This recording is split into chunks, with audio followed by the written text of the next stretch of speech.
The Medicare Social Security Act amendments was signed into law in 1965 by President Lyndon Johnson. Medicare is to insure those 65 years of age or older, regardless of income. In 1972, not only were people 65 years or older covered by Medicare, but people of any age who had a permanent disability were now covered as well. In 2006, Medicare Part D was added on, which helped with prescription drug coverage. Medicare for All would be the universal health care for all American citizens, regardless of age or disability. So what is a single-payer healthcare system? A single-payer is a system where all citizens have access to health insurance under one insurance plan ran solely by the government. America's would be called Medicare for All.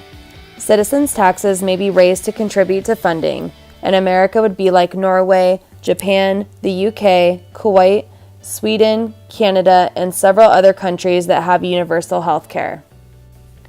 What is a socialized healthcare system? An example would be the Veterans Health System, where the physicians and staff all work for the government. What is a privatized healthcare system? A healthcare system provided by entities other than the government. In the United States, healthcare is not a constitutional right, but in other countries with single-payer, socialized, or privatized systems, no citizen has to worry about the financial burdens of medical services. America needs a single-payer system so that all people, regardless of their financial situation, are able to obtain proper health care. So how expensive is single-payer? It would cost approximately $1 trillion to implement per year, which is the approximate amount that the government currently pays for U.S. health care.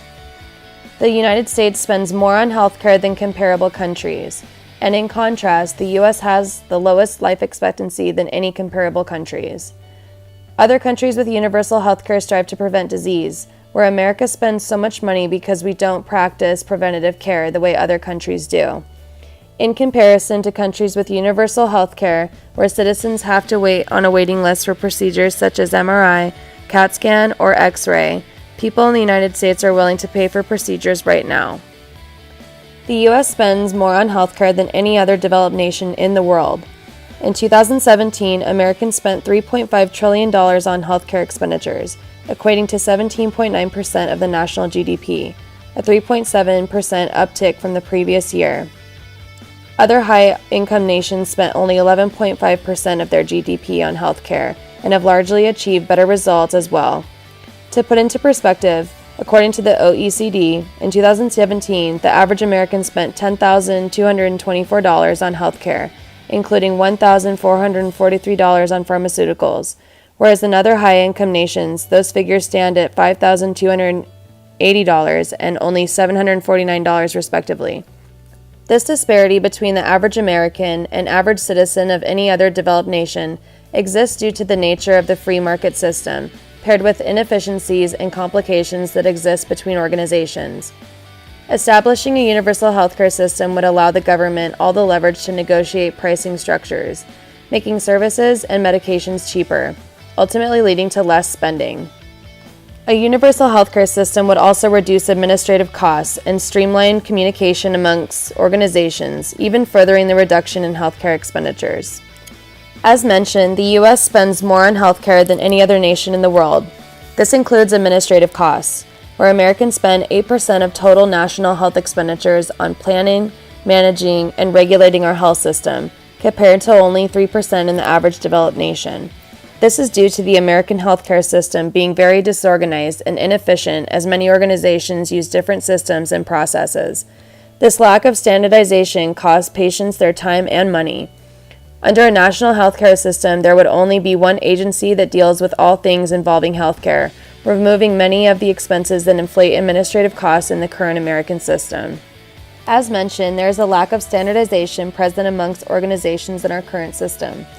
In a private pay system, many organizations will deal with the patient so that they can receive the care that they require. This means that an organization trying to treat a patient must first receive referrals or approvals from prior organizations that the patient has received care from. This often leads to complications and misinformation between providers and their patients, often resulting in costly mistakes. A single-payer system would streamline and standardize the American system, removing many of the complications, inefficiencies, and costs that made our system such a headache to begin with. The U.S. system of care allows companies to focus more on the wealthy than those that are not as well off, because the wealthy can pay more for medical services. This is natural for any for-profit system, as businesses will make decisions based on their best interest, which is their bottom line.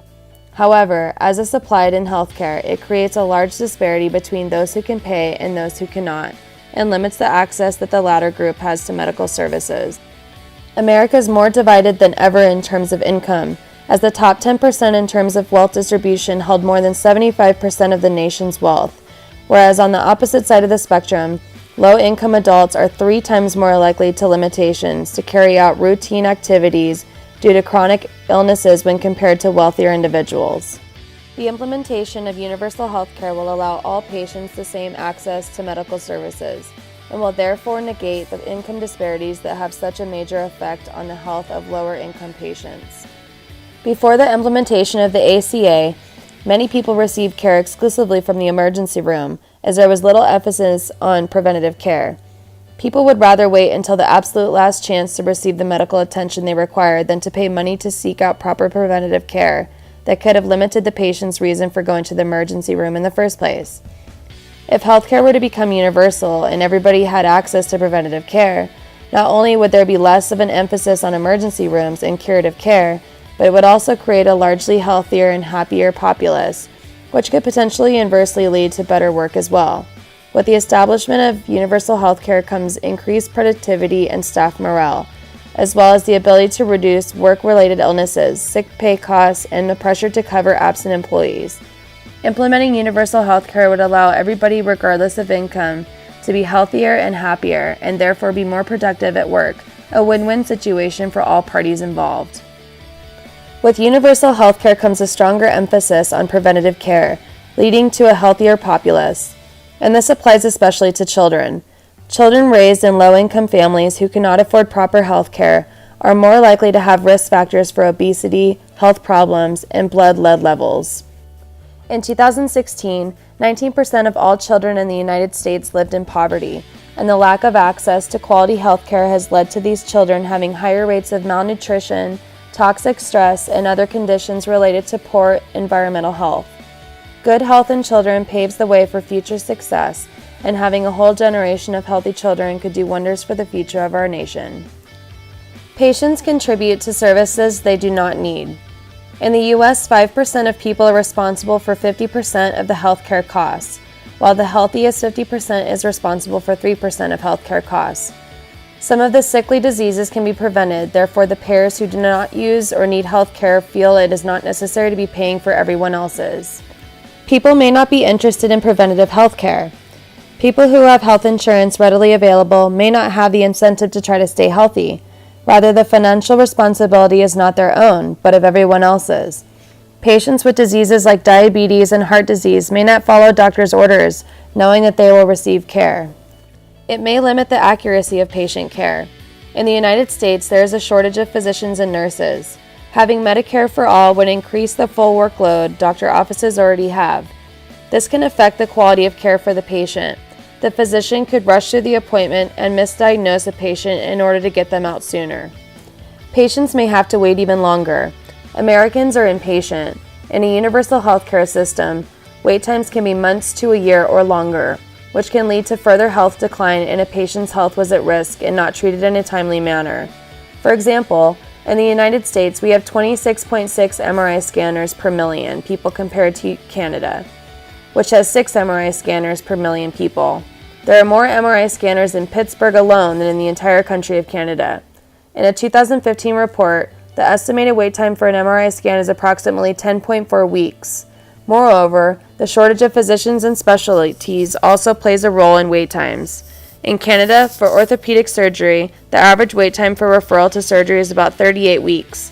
Under a universal healthcare system, citizens would have to purchase supplemental health insurance coverage or pay out of pocket for quicker service.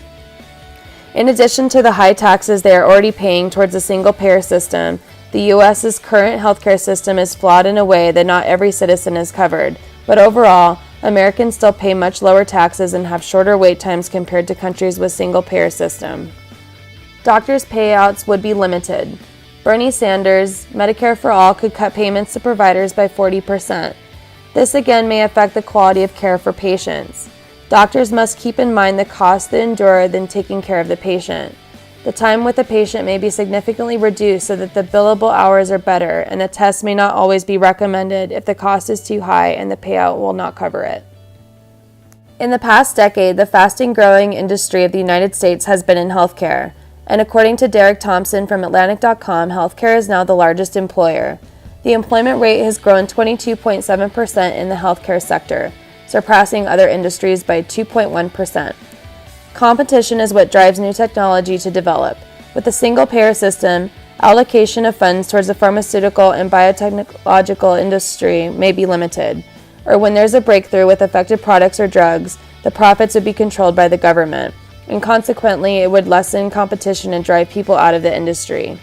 Although the pharmaceutical and biotechnological industry may have slowed down in growth, it is vital that these companies are still heavily invested to continue research and development from falling behind other developed countries, especially when our healthcare system is the only country out of 33 that does not provide universal healthcare coverage for their citizens. Like other single-payer systems around the world, if Medicare for All were to pass, services offered and medication prescribed would also have to be limited to save money. Providers may opt for palliative care instead of life-saving options, or have patients pay out of pocket because Medicaid for All can only cover so much per person. In Canada, it is mandated that providers charge a fee for special treatments that are outside of the basic care and services, and the fees are usually astronomical. Ultimately, running a medical practice is still a business, so services need to be charged at a price that keeps the practice afloat, and also for a personal salary. Having many different health plan options of coverage is not necessarily a drawback. Like in the current system, but having many options available may increase the cost to patients who need to see a medical specialist outside of standard care service. Hypothetically, in addition to the high taxes citizens are already paying for universal healthcare system, more money would have to come out of pocket for special medical services or to pay for a supplemental health insurance plan to help contain medical costs. Either way, if you are unhealthy, living in a country that provides health to all, quality of care will not exceed your expectation.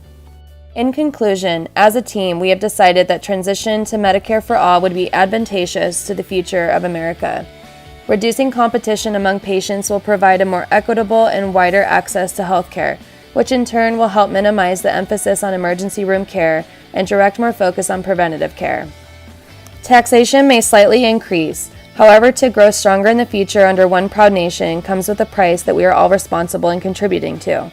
We need to act today to transform our healthcare system for a healthier tomorrow, where each and every citizen can access the care they need, whenever, wherever.